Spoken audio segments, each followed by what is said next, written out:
Mhm. Welcome to the new episode of the podcast on the spot. Today's topic is failed coup d'etat in South Korea, and I have an honor and pleasure to host today my classmate from Harvard Kennedy School, Soomin Seo. She's associate professor at Sogang University. She holds PhD in communications from Columbia University. So, Soomin, thank you so much for accepting my invitation. Well, thank you so much. It's a pleasure to be here. So I assume that you, like many other Koreans, had a sleepless night uh, due to this announcement of martial law. So what is the situation now in so? So yeah, it was a wild ride to say the least. So after the president made a late night martial law announcement, basically the whole situation ended in like a matter of 6 hours. The parliament, the National Assembly, where the opposition party hold the majority, very quickly convened and they voted against it. So it was nullified, it was revoked. And so yeah, so the president had to, rescind the martial law. And then as of, which by the way caught everyone by surprise. I mean, it was unthinkable. So last night, the National Assembly uh, proposed a bill for impeachment of the president. So this was submitted by five opposition parties yesterday. So all of the opposition parties together, and by our law, the bill must be voted within 72 hours. So it gives us 2 more days for this to pass. But it's unclear if that will happen because the way it works in Korea is that the impeachment motion needs the approval of two-thirds, not just an outright majority, but two-thirds of the assembly members, meaning we need 200 votes out of total 300. That means at least eight lawmakers from the president's party needs to defect. And the president's party obviously are not, their party policy. I mean, they may have people defecting, now, if that happens, Yoon's presidency will be suspended and the prime minister will become the acting president. And the Constitutional Court has the final decision on this, and they can take up to 180 days to reach the final decision. So there are a lot of ifs here. If the Constitutional Court upholds the impeachment, the President Yoon will be ousted for good, and a new presidential election needs to take place within 60 days. So again, there are a lot of murkiness. It's unclear what will happen. What I do know for certain is that we will see record crowds in the streets of Seoul this weekend. Already daily there, the protests are snowballing, but usually the bigger protests are set for the weekend on Saturdays. And I'm pretty certain we will see record numbers in city center this Saturday, which is tomorrow. I mean, the day after tomorrow. Well, you mentioned that everybody was caught by surprise. Even the leader of the opposition, Lee, Hmm. he gave a statement that he thought that it was a deep fake. Hmm. Yeah. So what why Yeah, no. Yeah. So why the President Yoon introduced this martial law? He was to some extent a lame duck president after the April elections, after the opposition won the majority in the parliament. And what are the differences, major differences between the president and his party and the Yeah, opposition? he's indeed, usually, as you know, we reserve the word like lame duck until, at least like, somewhere closer to the end, Yes. right? So he just crossed the half line. And Mhm. and to be lame duck this early is a new situation for us. Ratings, the last time was like it was in the all-time low of 18%. Now we're pretty certain to see that in single digits this weekend. Um, and again, I mean, it caught us everybody by surprise, right? But the prevailing theory, and I think this is the most likely case, is that this was he panicked because a series of motions focusing on his wife's graft and corruption charges, which Mhm. was so they were bills that were just create like a special investigation on that note, special prosecutor, and his wife. I hate. I mean, there are all sorts of gender dimensions and misogyny, so I'm quite reluctant to go there. But his wife is a bit of a sort of Rasputin-like figure, if you will, for Europeans. I think that's I mean, she wields a huge influence in the regime with leaked tapes showing her receiving a luxury bag as a gift, I mean, as a first lady, right? And she's been caught on tape wielding major influence on major political decisions, although she lacks any qualification or experience to do this, right? And but so yeah, so it's really to prevent. I mean, that those the series of legal actions zeroing on his wife and ultimately him, of course, right? So I think that is the most likely scenario. Before he was elected, there's been a lot of leaked tapes of his wife's conversation with other people, which is like, I call the shots, and we actually, that's what the public tend to think. She calls the shots. Hmm. Yeah, but it's a bit ironic because, President Yoon, he was elected on the wave of being a prosecutor who prosecuted the former President Park for corruption charges. Oh gosh, yes. I mean, it's just yeah, I mean there have been rumors. There were but we thought these were like too wild. I mean, really, like martial law. It's been more than 40 years since Yeah. we have martial law in this country, right? So Hmm. we thought, and we've come way far. Our people won the right to direct democracy. So usually functional democracy, we usually dated back to 1987. The last martial law was in 1979.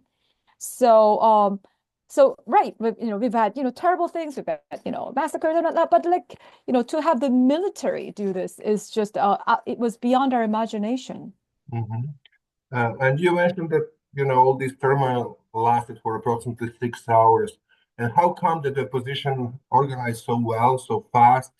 And how come they entered the parliament? Because there were some military forces, and we saw Mhm. some, photos and videos of the speaker of the parliament climbing over and jumping over Hmm. the fence. Or so, Hmm. how did it happen? How Yeah, the reaction was so fast? yeah.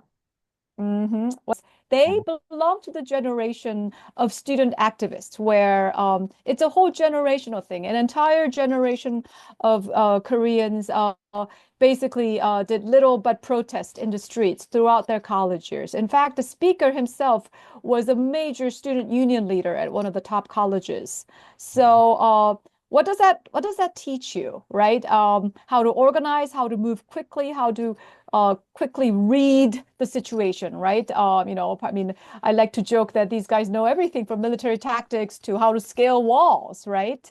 Um, but it's not. But I want to actually swiftly. Oh, and there was some luck too, as these things go. There was a series of important bills that needed to be signed. So the opposition party members were all in Seoul on that day because they needed to vote on something important next Uh-huh. day. Okay. So part of it was luck, but also it's not just about the parliamentarians or the opposition party, but it's about like that kind of muscle memory of Korean people. We Mhm. know we have muscle memory of impeachment of another corrupt president, the President Park Geun-hye, less than 8 years ago, right? So we know like immediately what to know. To give you an example, a friend of mine as soon as he heard the martial law was in place, which by the way said you can't, it explicitly said you can't protest, right? You can't partake in any political activities. His first impulse was to head straight to the National Assembly building. Why? Because in Korea, military service is compulsory, and my friend knew that the moment the National Assembly is surrounded by armored vehicles, it becomes a fortress, right? It becomes next to impossible for the enter the building. So, Mhm. and about 4,000 citizens thought the same. We need to protect the parliament by outnumbering the police and the military on site. That was exactly the case. So, Mhm. so the police as well as the soldiers, although they were armed, were outnumbered by citizens with bare hands. There was no violence witnessed on that night. Mhm. Why? Because that was the lesson we learned from the impeachment of Park Geun-hye. Um, it was every day. It was the candlelit protest, peaceful activism, and citizens. And we know that the most powerful part of those a series of huge protests in city center was that there were women and there were kids in strollers. There was zero chance that that was going to be turned violent. And in fact, that the presence of kids guaranteed that this was going to be a fun, family-friendly affair, and the police couldn't do anything about it, right? So it was although the situation was a little different, people again had that muscle memory of we knew although the soldiers had live bullets, we need to keep this civil.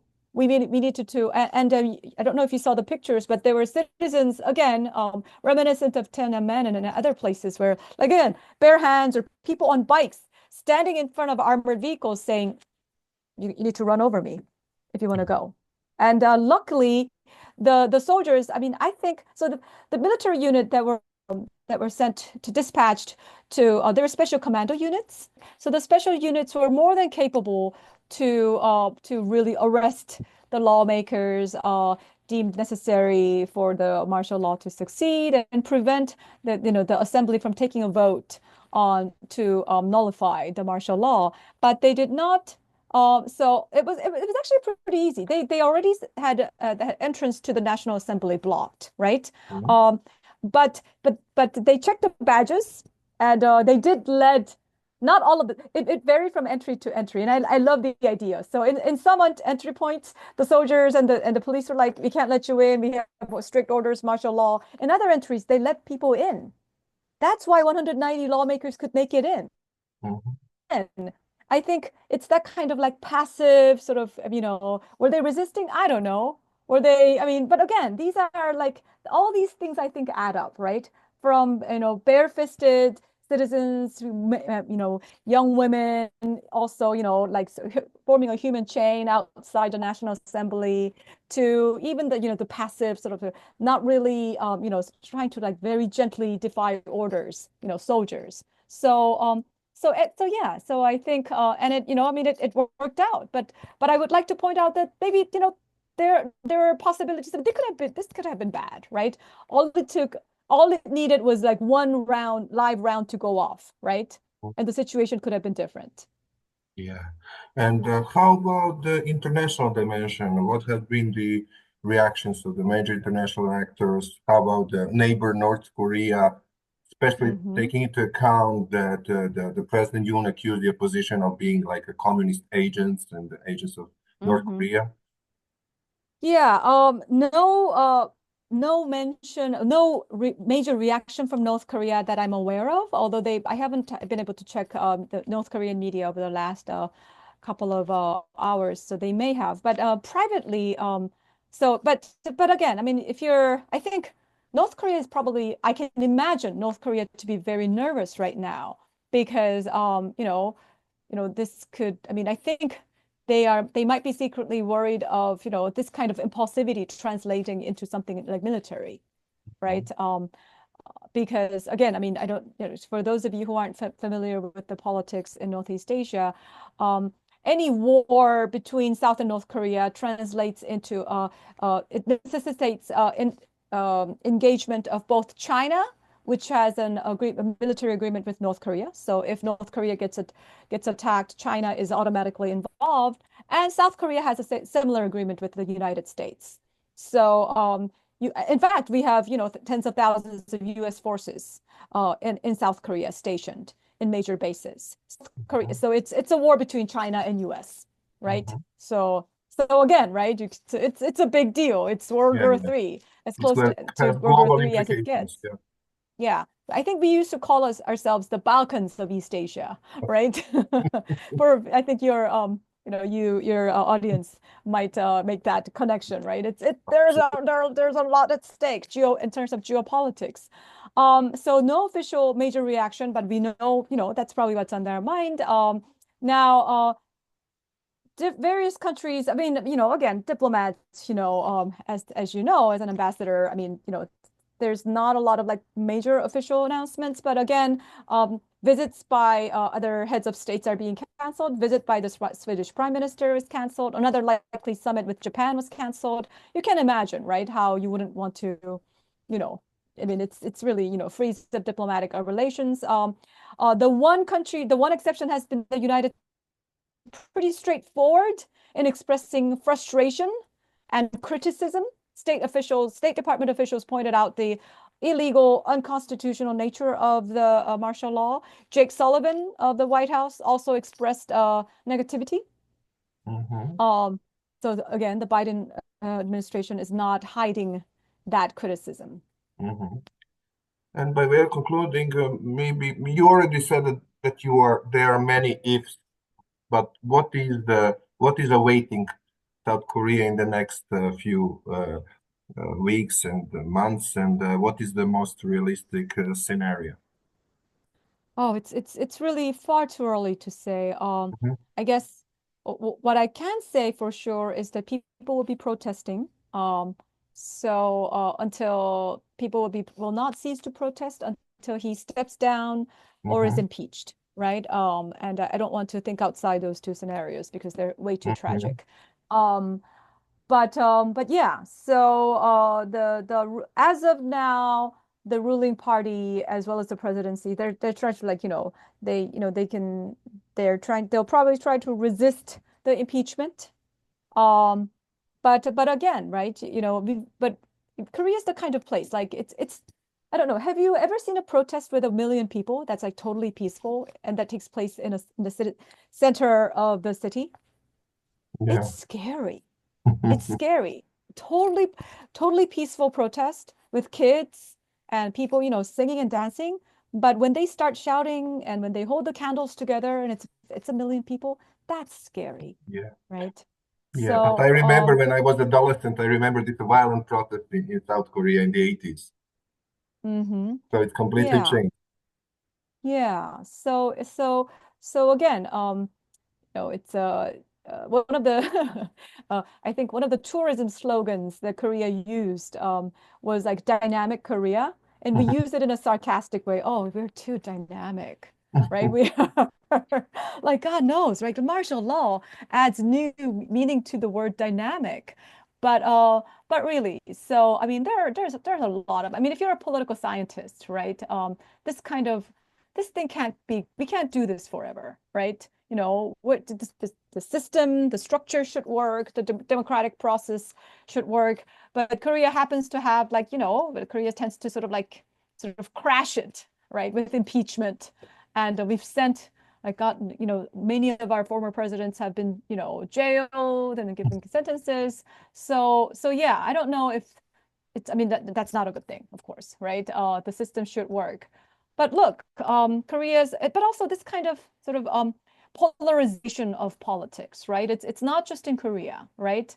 The polarization and the sort of the emergence of a sort of populist, politics, both on left and right, right? So that too is something we have in common with other countries. So I can tell you many, like, 10 things that current South Korean president has in common with President Trump, if you wanted me to mention. Mhm. But I won't go there because again, I mean, it's not a fine, analysis, but it's more like a sort of a snapshot. But again, he constantly mentions fake news when in fact he's referring to mainstream press, for example. Mhm. Mhm. Um, but so yeah, so I do think that although this is happening in Korea, I've heard quite a lot from my friends in the United States who are worried about the future of their own democracy, right? I mean, they've already had the January situation a couple of years ago, right? So, like, what if, God forbid, the unthinkable happens? How will we defend our democracy? I think that is on many people's minds, also outside Korea. On that note, thank you, Sumin, for sharing your knowledge and experience. And I hope and I wish Korea to overcome fast and smoothly this political turmoil. And I wish, that we to Korea to be stable as we all know it. Yeah, no, we're in this together, right? I mean, when you think about it, you may think that what's happening in the Korean Peninsula is not that much related to people in Europe, for example, but to think that you're talking about two countries that are providing aid to Ukraine and Russia, respectively. So North Korea's ties with Russia has really been strengthened over the last Yeah. after the war because North Korea happens to possess a lot of the conventional munitions that Russia needs, right? They've run out of their stockpile, and Russia and North Korea has been more than happy to oblige with in return for, fuel and whatnot. And they started sending soldiers, according Yes. to reports, right?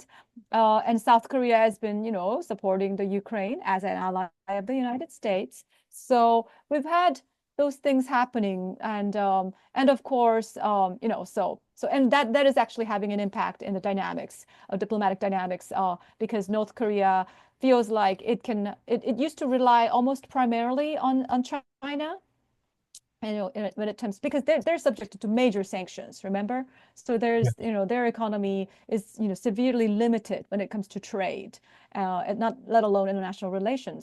And but with the renewed ties with Russia, North Korean economy is in a mini boom, even not really a major. I mean, it's in a dismal state compared to most countries in the region, but they're feeling a little more secure, right? Mhm. And with Donald Trump in office. Now, of course, the situation between the U.S. and North Korea is nowhere near. I mean, North Korea is much less rosy when it comes to prospects for normalization of ties with the United States, which is their diplomatic holy grail, right? Mhm. They need that for the sanctions to be lifted, normalization of ties, and also ultimately end of the Korean War, because the war is still ongoing, technically. We Yeah. never signed a document finishing the war. So there's that.